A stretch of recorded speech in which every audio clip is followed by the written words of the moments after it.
This would, yeah, I think we definitely have plans to do something in this area. Okay, folks, we are live now. Ishita, please. Yeah, Ishita. Right. So welcome to everyone on of the fourth edition of AIM iLeap, and a very good evening to you or good morning, depending on where you're based.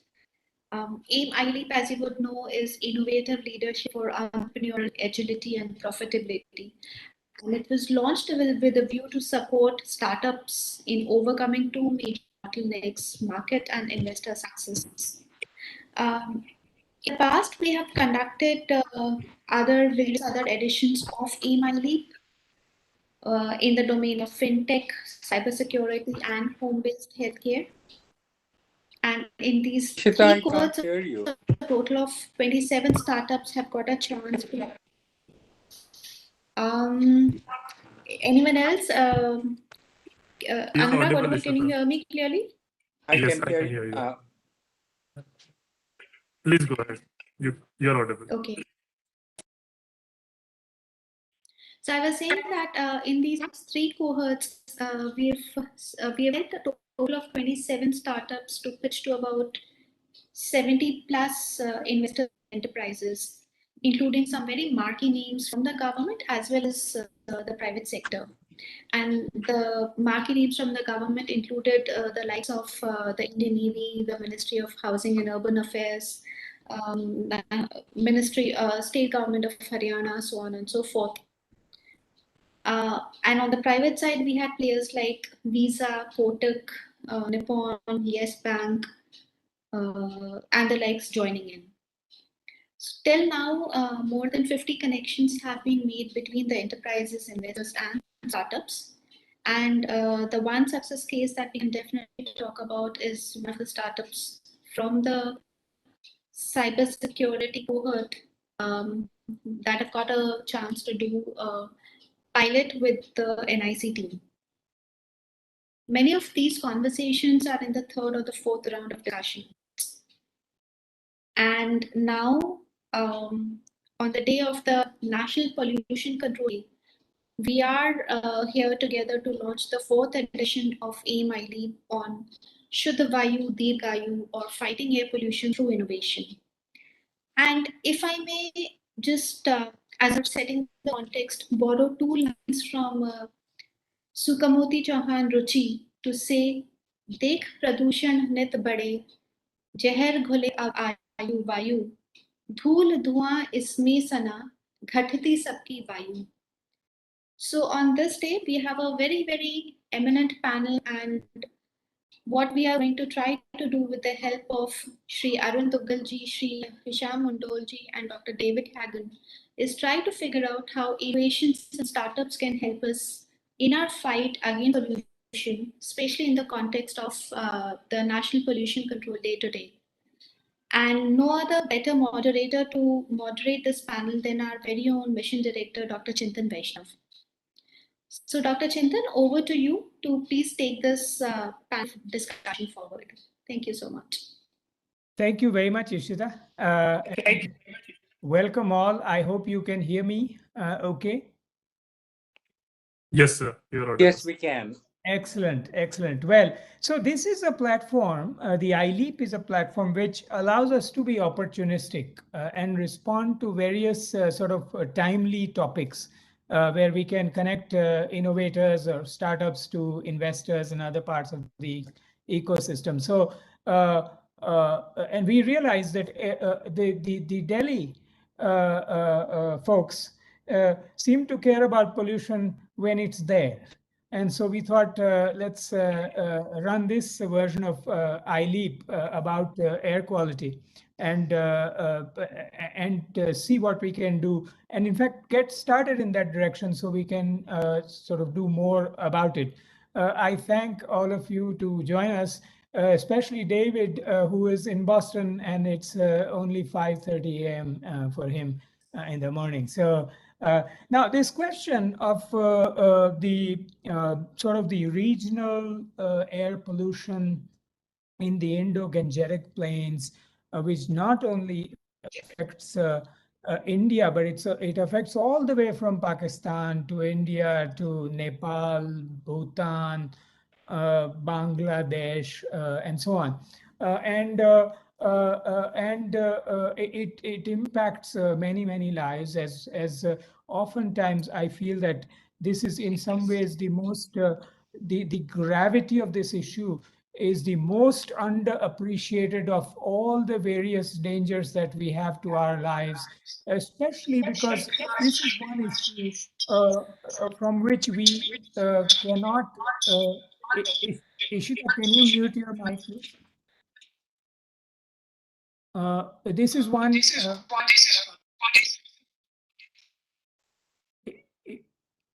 Ishita, can you mute your mic, please? Um, so this is one issue from which we really cannot exclude ourselves if you live in this region. So with that, a few thoughts. I want us to get started at the science end of things. David, since we need to wake you up further, let me ask you the first question. You were. It was the first time I learned that there is a non-linear relationship between the sources of pollution and its impact was when you were doing your thesis at MIT and you were beginning to discover these topics. So can we start with you and can you explain in general terms for a broad audience how the urban atmospheric chemistry works in mega cities like Delhi?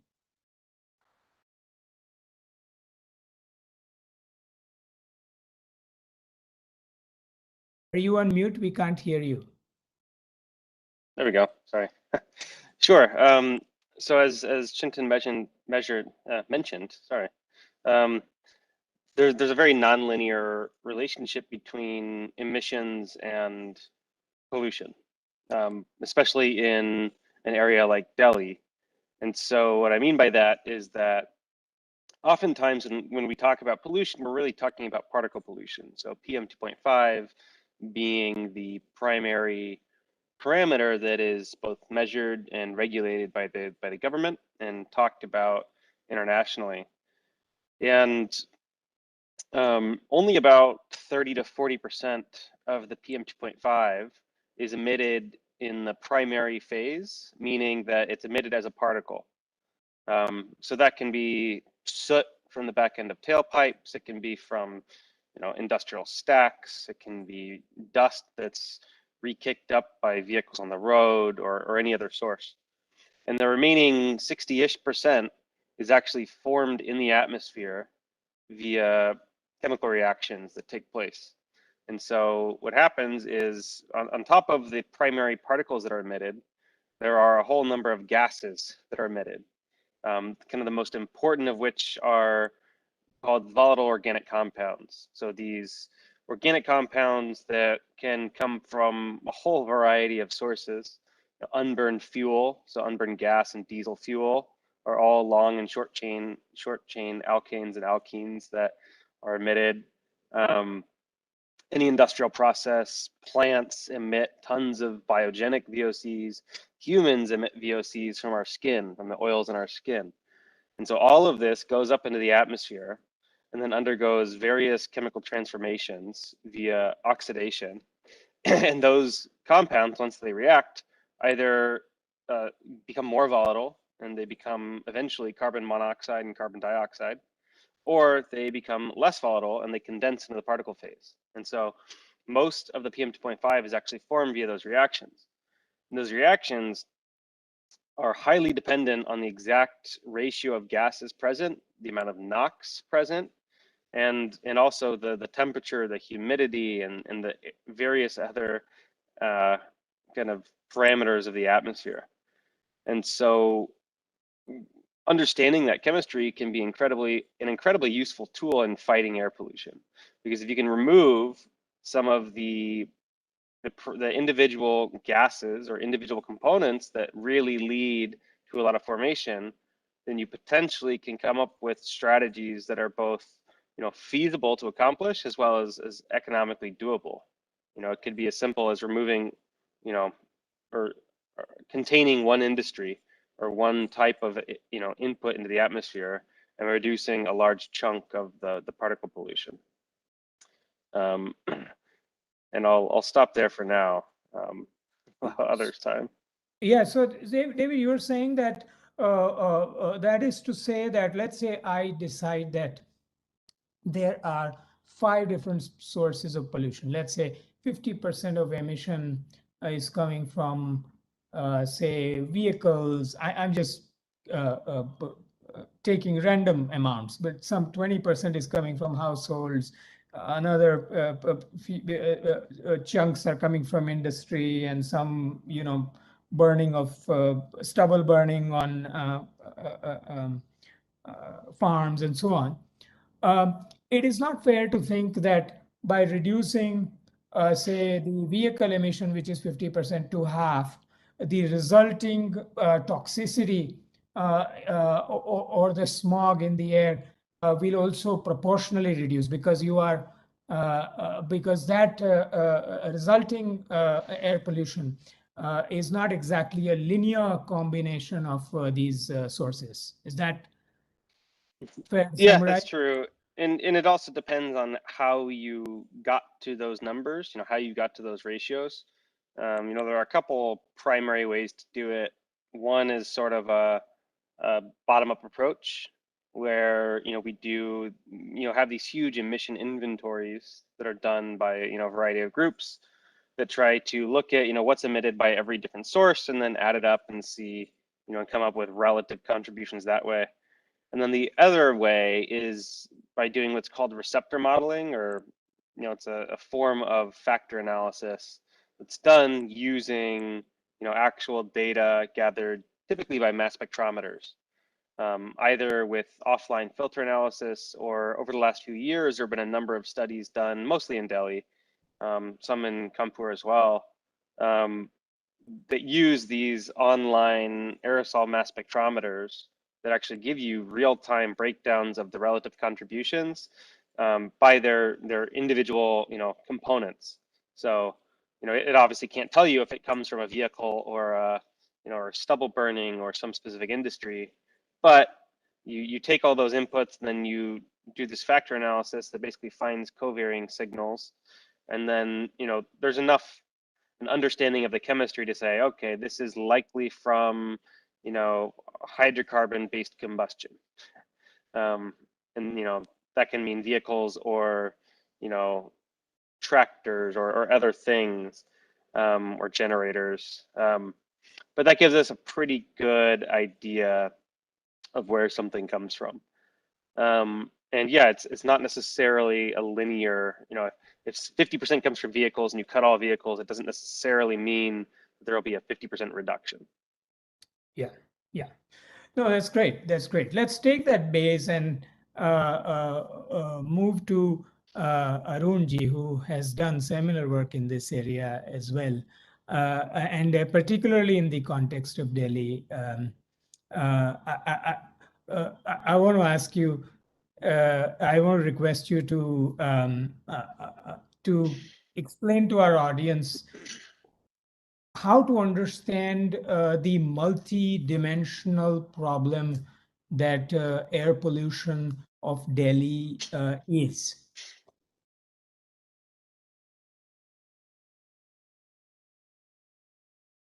I think you two are on the mute, unmuted. Thank you for your kind introduction, Mr. Vaishnav. My work on air pollution is relatively recent, when we formed a center at IIT Delhi to study various facets of air quality, both indoors and outdoors, and come up with some ideas, some research to help policymakers come up with strategies to contain or reduce air pollution. Now, in Delhi, of course,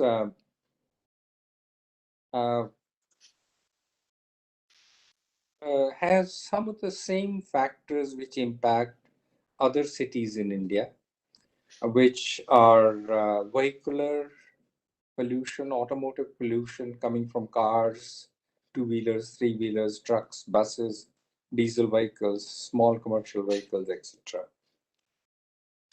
Based on some of the studies that I've seen, this is a very significant part of the emissions and cause of air pollution in Delhi.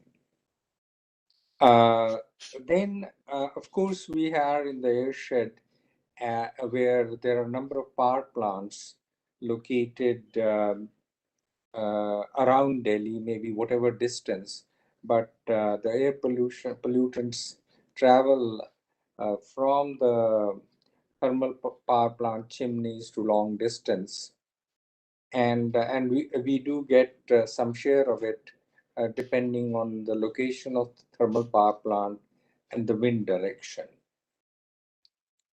Third, I would say that around Delhi, and in Delhi, there are a number of industries which have some significant emission.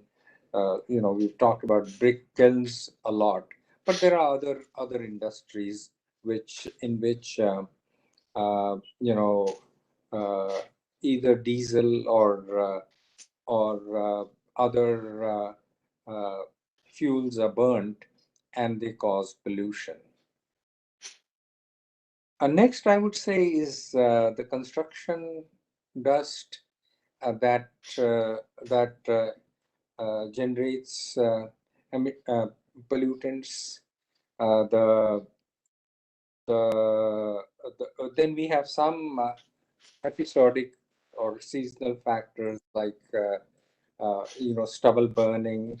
We have Diwali time, the pollutants from crackers, and some other uncontrollable seasonal factors like dust storms, etc. So this is the whole mix of factors which impact Delhi, and these factors are not significantly different in my view than what would impact, say, Karnal or Ambala or Jaipur. So, Yeah. so I'll stop here and say that it's important to understand all these factors, but Delhi in some ways is not unique. The proportion of some of these factors could be higher or lower, but the general mix is about the same. Great. That's very helpful to argue that it's a regional problem. So let's not Correct. only think of Delhi. Let me go back to David for a second. David, if we were to take the same argument Arun was making, or the factors or the sources that he was identifying, and argue the same thing at an atmospheric chemistry level, what would you say are the sort of the top reason for the formation of this kind of smog in Delhi around this time of the year, and for it to linger on for such a time? Do we understand that atmospheric chemistry? Yeah, to a degree.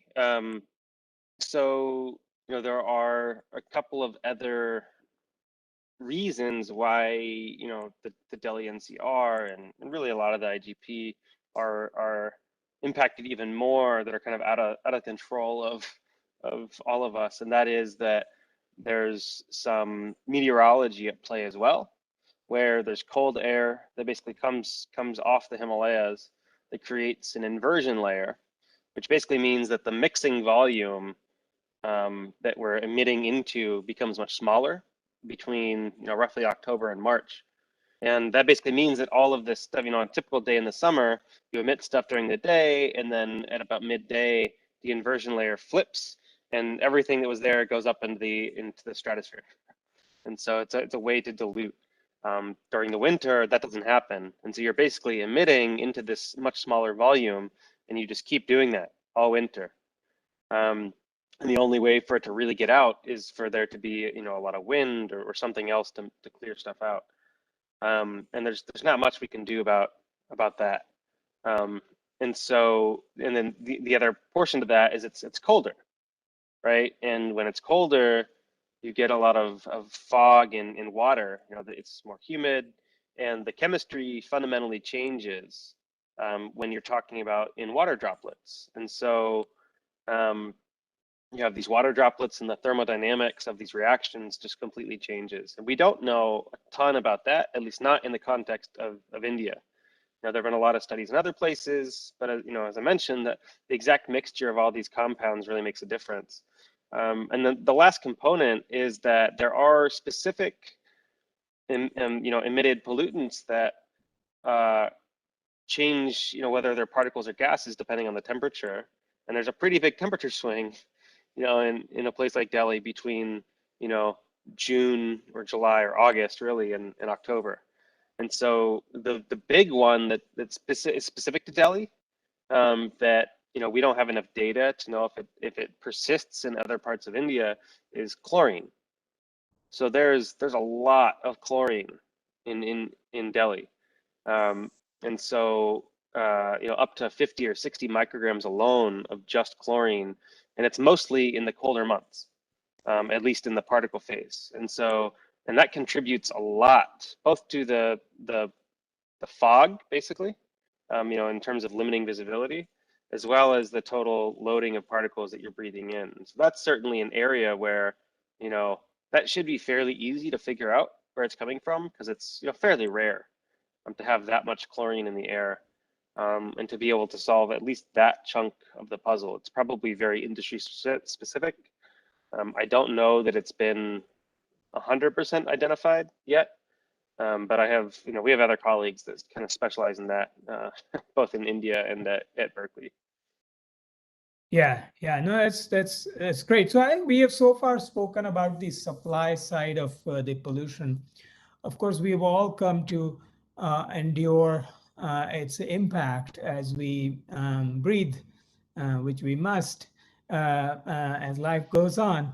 And there's a lot of people doing things about, you know, air purification, detection of air quality, and all on the impact side also. So of course there are people doing innovations on the supply side in terms of, you know, how do you turn agro waste into biochar or things like that, or how do you reduce the industrial air pollution, how do you reduce the vehicular air pollution, all of that. But then also at home, how do you, so there's a spectrum of innovations that are happening. For example, I was recently in Bangalore, and somebody gave me this device called Zap-C, for instance. It emits negative ions, and those bind with both the biological contaminants and chemical contaminants, and it makes them heavy and they drop. And so about 3 feet halo around you is cleaner. That's the argument. Anyways, a lot of people doing these types of things. Hisham has been looking at this landscape of these innovations.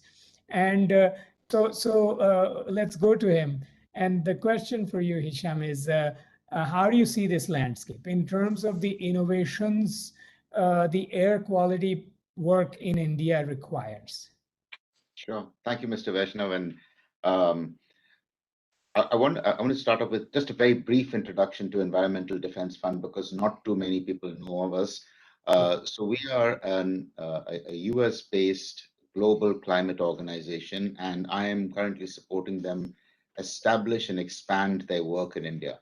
Our objective in the country and our work here is to support India, the government, civil society, private sector, in carving out an Indian pathway to shared sustainable prosperity.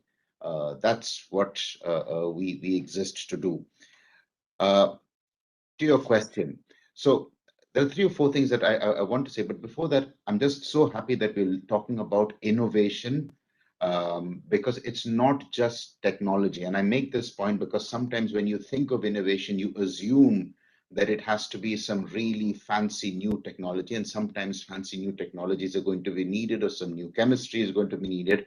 But I want to make a call out for good old-fashioned process innovation, which is maybe not quite as glamorous as the fancy new tech, but could deliver extraordinary results, and quite likely without the kind of capital intensity that some of the new technology requires. Um, on the landscape per se, I think there are 3 or 4 broad areas where it would be really good to see more progress on the innovation side. The first is on the monitoring part of it. Now, we don't need any additional data, for example, in Delhi to tell us that there is an air pollution problem. That's not where we need to be going. What we need is, how is it that a city government has actionable information where it can specifically target sources of air pollution? So improving the quality and accuracy of hyperlocal air quality sensing, um, improving the reducing the costs of that to make it more viable and scalable, and also starting to think about what is the next generation of local air quality sensors. How, where are, modeling and machine learning and data analytics coming in to play to support government action in this case? So hyperlocal air quality sensing and monitoring. And another way of looking at it is also is, can we improve the technology on satellites so that we can do a lot more of that? And again, the objective here is not necessarily to point out the problem, it is to direct towards a solution.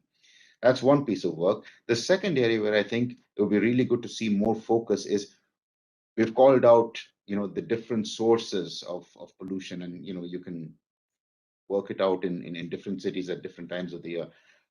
Where the innovation is required is going to be on sector by sector. How can you viably reduce the costs, reduce the pollution? And I say this because nobody's sitting out there saying, my objective is to pollute. I'm doing what I'm doing right now most times because I don't have a viable option to do otherwise. So if we're thinking construction, how is it going to be done viably? If we're thinking agriculture, how is it going to be done viably? And I think we should, as a community, spend as much time and resource on thinking through the viability of it as much as we think about the emissions reductions potential. The last piece I'd say is, we sometimes think of the air quality problem as mostly about carbon, but remember that methane is the one that causes a lot more of the actual warming of the environment. The sources of methane leakages in India are different from what is there in other parts of the world.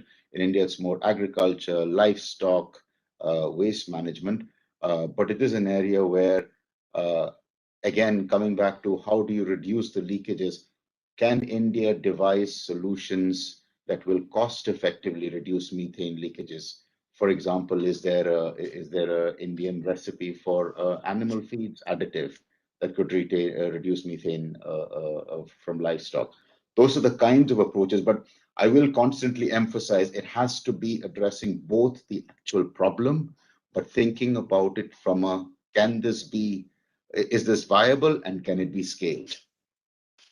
Yeah, great. Thank I you, mean, Mr. I think those are extremely, extremely important points. I mean, the first point about innovation, not only technology slash products, but also processes, services, institutions, whatever it is.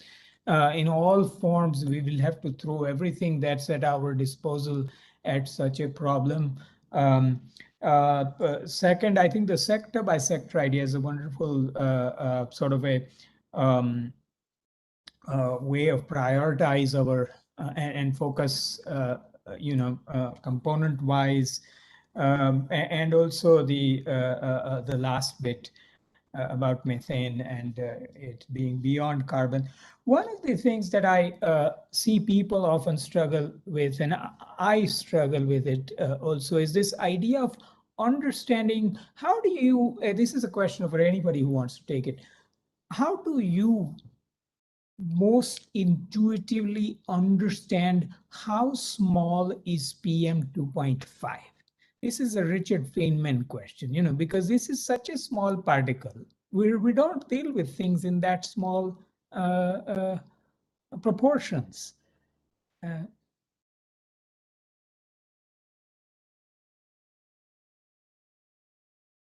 And David said something about emitted and not emitted. And so whoever feels like taking a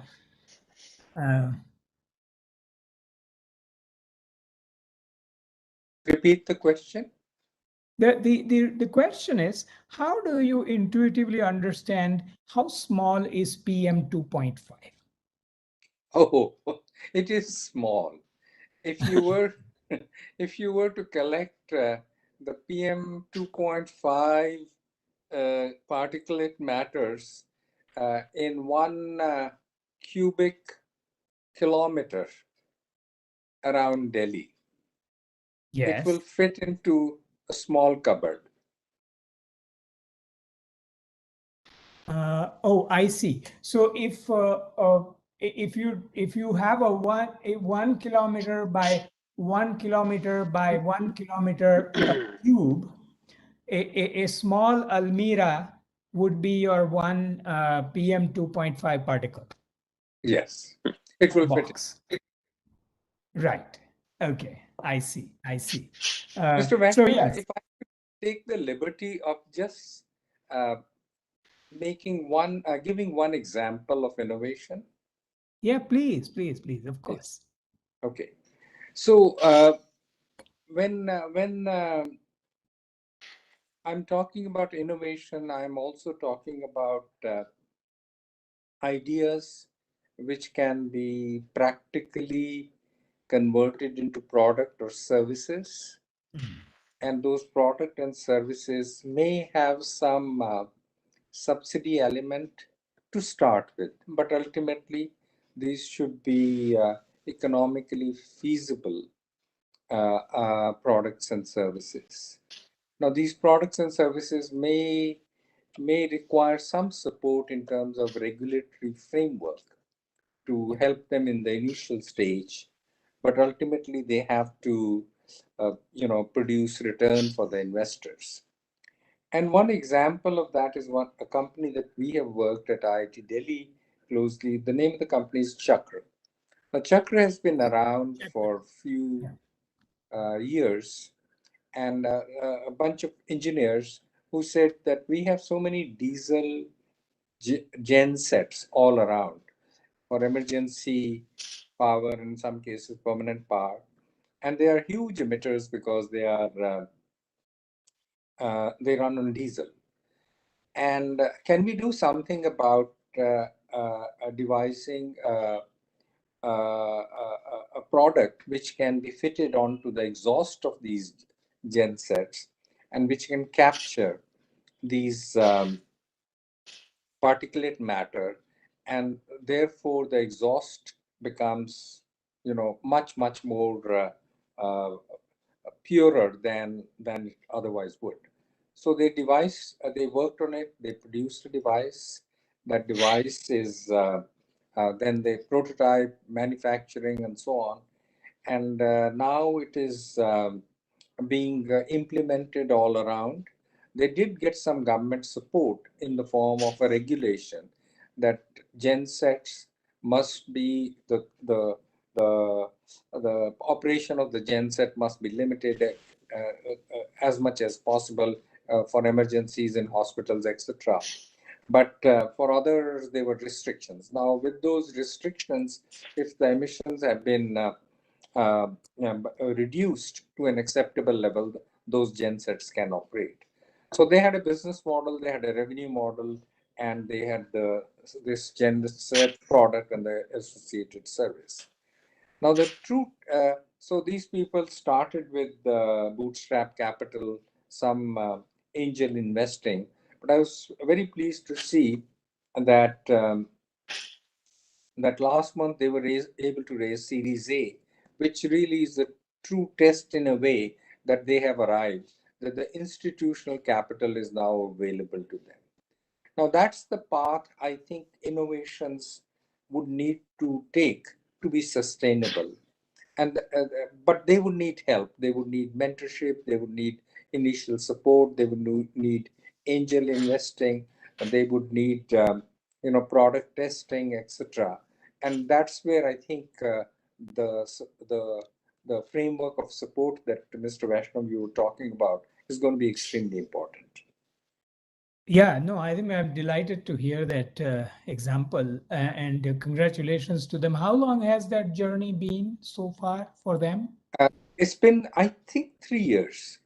3 years. Oh, wow, that is quite quick to get to Series A. So obviously, it's a very important problem, and they must have also shown to their investors how capable they are with their solution and the business model. And Uh, I would just say that fortunately there are now a number of VC funds who are looking at opportunities like this. So the supply of capital is also increasing, which yeah. would make these enterprises able to attract capital more easily. Yeah, yeah. No, I think so. Here at Auto Innovation Mission, for example, we have put out a call across all incubators to send us their startups that work on air quality. And somewhere towards the end of December, we plan to hold a showcase of them at Niti Aayog, where we will invite you as well, who are in Delhi, and maybe beam in David virtually so he can also take a look. Sure. David too has an interesting startup which came out of his PhD work that I know about, and maybe we should hear his pitch and how where the direction that it has taken, because that's also quite interestingly informative. David, a quick pitch from you. Sure. Yeah, so as Chintan mentioned, we spun out my PhD work at MIT into a company that manufactures lower cost professional grade air quality sensors. So both for particle and gas phase pollutants, working mostly with governments, government agencies, and large industries to help provide real-time actionable air quality data. So half of it's on the innovation is half on the hardware side. So building, fundamentally new technologies to measure particles in a way that is both accurate and quite low cost, as well as on the working on the algorithm side. So how can we both create, the best measurements possible using algorithms, but also start to do source apportionment and provide more than just data streams to people, but actual, actionable information and recommendations to these types of customers. And so we've been doing that for almost 3 years now. We operate in about 17 countries now, all 7 continents and the space station. So that's, yeah. Mr. Vaishnav, may I ask a question of David? Please, yeah. Sure. David, what's the price point? So they range from around $1,000 to $5,000. However, 1,000 to 5,000. Yeah, the big difference between ours and a lot of the other lower cost stuff is that on the gas phase side, 2 of our 4 gas measurements are essentially US EPA FEM certified, or they will be soon. But the quality is such that they're within 5 or 10% error of the $30,000 reference instruments that all of the regulatory agencies use.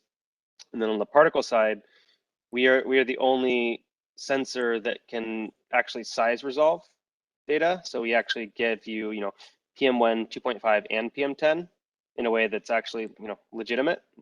Most low-cost devices use what are called nephelometers, which is it's the dominant laser-based technology to measure particles, and it works really well for PM1, but it physically can't measure the larger particles.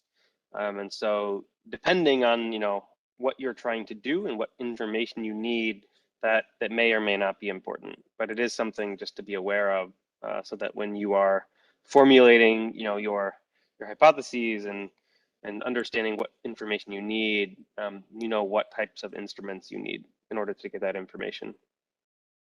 I just one follow-up. David, I assume it's laser-based, and my question Mm-hmm. would be, where do you get sensors? Are they mostly from China? No, we don't get very many components from China at all anymore. All of the particle counters we use come from the UK. And same with the gas sensors, and then everything else is manufactured either in the United States or in Canada. Okay. So I'll be Thank you. happy to. Yes, I'm happy to. Of course, you are all on the email also, and I'm happy to make connections. I also should say, since this conversation came up, in full disclosure, that David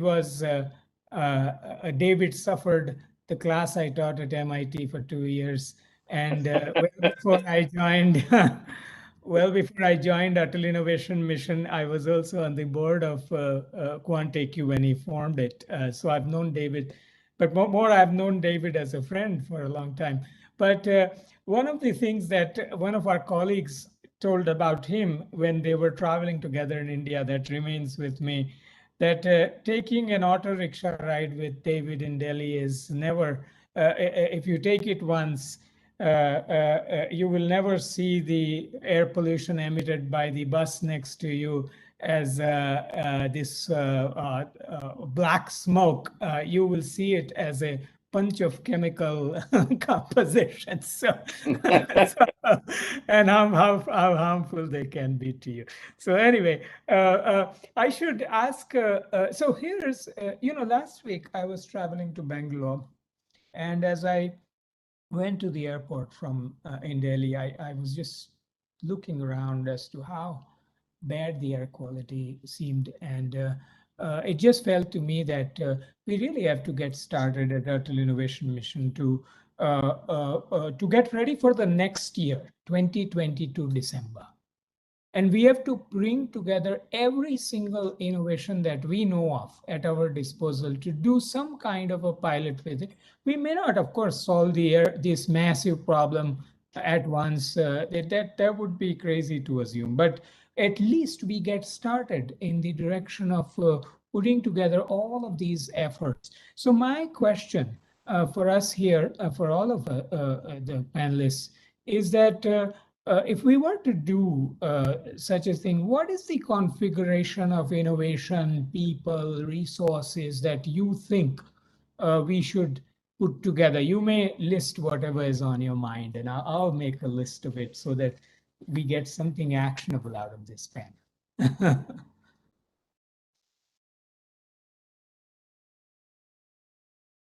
I think this this list could be, or this exercise could be subdivided. One is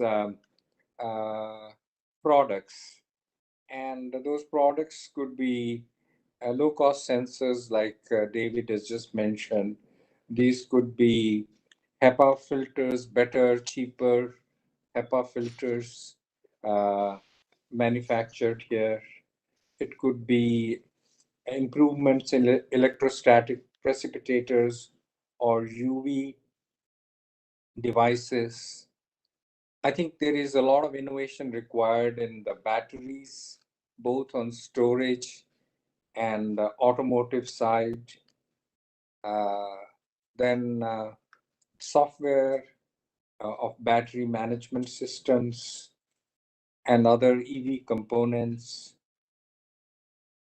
There is a need to improve the efficiency of solar power, and there is obviously grid efficiency improvements. There is already some work being done in the area of hydrogen that that requires to be scaled up. And with our commitment to net zero 2070, we must start looking at carbon capture also. Are there carbon technologies that that should be developed? So a long list, but those are the things that I think, or some of these things should be pursued. Yeah. Yeah. No, that's great. Yeah. Other thoughts on Can it? I mean, next, Mr. Vaishnav? So agree with the long list of Mr. Dugal. I wanted to just emphasize on 3 points. The first thing that I'd say is between, if we're thinking about December 2022, let's also for a moment think about what we should not be doing. We should be basing interventions, actions, initiatives on science. Make sure that you have the scientific backing for it. It's so easy when things get things get difficult as they are on air pollution to make knee-jerk reactions which are not actually founded in science. So that's a word of caution, and not just for Delhi. I mean, it's there for governments across the world. So that's one thing that I would just mention is kind of make sure that you're grounded in the science and you have as a government, whether it's Delhi or whoever it is, that you have the right base of scientific expertise to advise and guide you. The second, and then just building on the point that I think Mr. Local and David also spoke about around hyperlocal, how do we make sure that that hyper-local action and accountability are institutionalized? And they come through a number of channels. One is obviously expanding, smaller sensors, non-reference grade sensors at larger locations. But when you think about it, you don't actually need to have sensors everywhere. At some point in time, you can start modeling also in this kind of locality with this kind of characteristics. This is likely to be the patterns of emission over so and so time. So don't wait for universal coverage of sensors before you start taking action. And the other thing that I would say is, and December 2022 might be too ambitious, but part of the challenge is always on air pollution that there is relatively low levels of accountability and incentives. If I'm a factory owner, what's in it for me? And the way this can be, one of the ways that this can be addressed is if you have market forces in the form of carbon markets. If there are emissions quotas and you emit less than that, you're able to sell it in the open market and make money. If you emit more than that, or you don't improve according to the basis that these things are calculated, you'll have to end up buying it from the market. If we get that in place, what you'll end up finding is every single business owner then sees a personal vested interest in improving their their environmental footprint.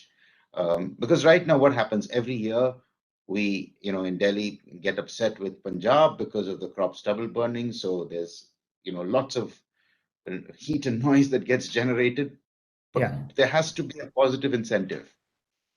Yeah. Yeah. Those are very valid points. I just want to add or make one suggestion, Mr. Vatno. Yeah. As all of us know, fundraising is a very painful exercise, and for the entrepreneurs who want to venture into this field of air pollution or climate change, it is very difficult. And the reason it is that these are early stage enterprises. There is not enough incentive for a investment bank to take their mandate to go around, understand their product or service, and find a investor. So my suggestion, Mr. Vaishnav, is if you could think of creating a clearinghouse of venture funds, other investors, family offices, other environmental investors, green investors, green bond providers, and so that this data is available. Can be on your website, um, uh, you know, uh, uh, uh, with some information about the type of investments they want to make, the size of investment, the stage of investment, their investment process, etc. So that if an entrepreneur is looking to raise capital, uh, he at least has a as a map to look at and say, these are the 3-4 people I want to go first because they seem to fit into the kind of needs that I have. That's a great suggestion. So one question I have is that if you were to sort of guess a number for that pot of money, let's say, how does one think about how much investment, say, air quality innovations may need? One were to guess, yeah.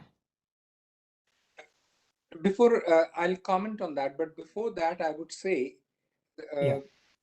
On the supply side, there is much more money available, investment money available for climate change than air quality. And because climate change is a global problem, there are a lot of investors interested in it. What I find underappreciated is that the investment made in air quality improvement also have a co-benefit of climate change improvement. For example, if you have an electrostatic precipitator in the exhaust stack of our thermal power plant, it not only reduces air pollution, but it also reduces the carbon dioxide emission, and therefore it has a co-benefit. So but the best way to position these things will be, or get the maximum interest would be when there is co-benefit. Well, that makes a lot of sense. I mean, I think we need to be deliberate about since the co-benefit already exists. We need to be deliberate about pitching it right so that we target the investor Right, interest. exactly. Right. Exactly. Right. Were there any other thoughts on how to think about how much investment this kind of work would need? I know I'm asking a somewhat ill-defined question, but you think about investment more than I do. Yeah. I'm not so sure it's an ill-defined question, but it's certainly a difficult question. So I'm going to take the easy way out and answer a question that you haven't asked. Okay. But it's related to funding and a challenge that is that presents itself. So the Economic Survey of India pointed out this year that India's R&D spends are 0.7% of GDP, and they need to move up to 2%. It also pointed out that corporate share of R&D spending to the nation's R&D spending was, I forget the exact number, but I think it was around 40%. And if you had to get to the top 10 economies of the world, the average was around 70%. So there is a gap in corporate R&D spending towards corporate R&D spending in general. Now, you can't mandate corporates to start spending R&D monies and all that, but what you can do is start making it more attractive for them to do it. I'm not even talking about concessional financing. Right now, it almost appears like where the ideas are coming from and what the demand for the ideas are not connected with each other. So you've got Indian academia coming up with some really impressive ideas, and the business sector is looking for something else. So how do you find a way that you bridge that gap between the innovators and the ideas and the people who could buy them? And I'm thinking about corporates and generalist investors, not necessarily specialist climate change investors, because that is where the real big market opportunity is. Yeah. No, I think that's a very important thought because, and we see it we see it in sector after sector, and that, somebody brought a very nice analogy that imagine that there is a 10-mile road and the investor is waiting for you at mile 9, 8 or 9, and you have walked up to mile 3. You have a great pace, but you haven't walked the rest of the miles. And in other words, I mean, if you think of it as a more of a in the risk sort of sense, you haven't de-risked the idea sufficiently in terms of your technology and market for somebody to say, yes, I am willing to go forward with this.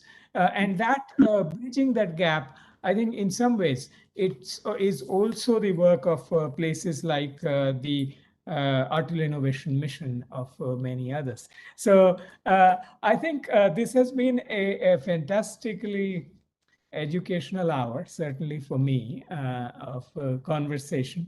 And we're unfortunately coming to the end of it. But thank you very much for taking out the time to converse with us. And we will stay in touch with you as we move forward with how this conversation proceeds at Niti Aayog. So once again, thank you, Arunji, Hishamji, and Davidji. Thank you very much. Over to you, Ishita. Thank you, Chintanji. Yeah, thank you, everyone. Thank you. And Ishitaji. Thank you. Thank you so Right. much. I think this was a very, very insightful discussion. We learned about not only the challenges, but the solutions and the other aspects that we need to keep in mind. Suggestion taken on creating some kind of a clearinghouse of all the funding agencies, and in fact, that's something that we have been thinking about internally as well. In fact, the program that we are on today, this panel, eMyLeap, is trying to do that in some sense. Of course, not the entire clearinghouse, but we are trying to put together a bunch of investors, corporate houses, solution seekers who may be interested in solutions relating specifically to air pollution in this time.